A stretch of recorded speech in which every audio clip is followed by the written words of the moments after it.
Mister అంతరిక్షం చిత్రాల్లో జంటగా అలరించిన వరుణ్ తేజ్, లావణ్య త్రిపాఠి గత ఏడాది నవంబర్లో నిజ జీవిత దంపతులైన సంగతి తెలిసిందే. అయితే పెళ్ళయ్యాక వీరి నుంచి ఇప్పటి వరకు ఏ ప్రాజెక్ట్ రాలేదు. కట్ చేస్తే ఫిబ్రవరి నెలలో 2 వారాల వ్యవధిలో ఈ భార్యాభర్తలు వేర్వేరు వెంచర్స్తో వినోదాలు పంచనున్నారు. ఫిబ్రవరి 2న లావణ్య నయా web series miss perfect stream కానుంది. అలాగే ఫిబ్రవరి 16న వరుణ్ తేజ్ కొత్త చిత్రం ఆపరేషన్ వేలంటైన్ తెలుగు, హిందీ భాషల్లో థియేటర్స్ బాట పట్టనుంది. ఇదిలా ఉంటే తాజాగా miss perfect trailer launch event జరిగింది. ఈ కార్యక్రమంలో చిత్ర బృందం పాల్గొంది. ఓ చిన్న షార్ట్ ఫిల్మ్గా చేయాలనుకున్న ఆలోచన ఈ ప్రాజెక్టులోకి సుప్రియ రావడంతో వెబ్ సిరీస్గా మారిపోయిందని రైటర్ ఫ్రాన్సిస్ థామస్ చెప్పాడు.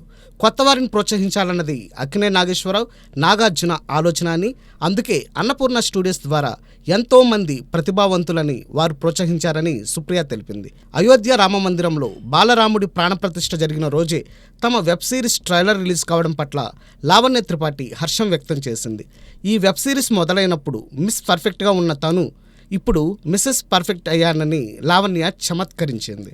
మరి పెళ్లి తరువాత వరుణ్, లావణ్య నుంచి వస్తున్న ఈ ప్రాజెక్ట్స్ వారికి మంచి ఫలితాలను అందిస్తాయేమో చూడాలి.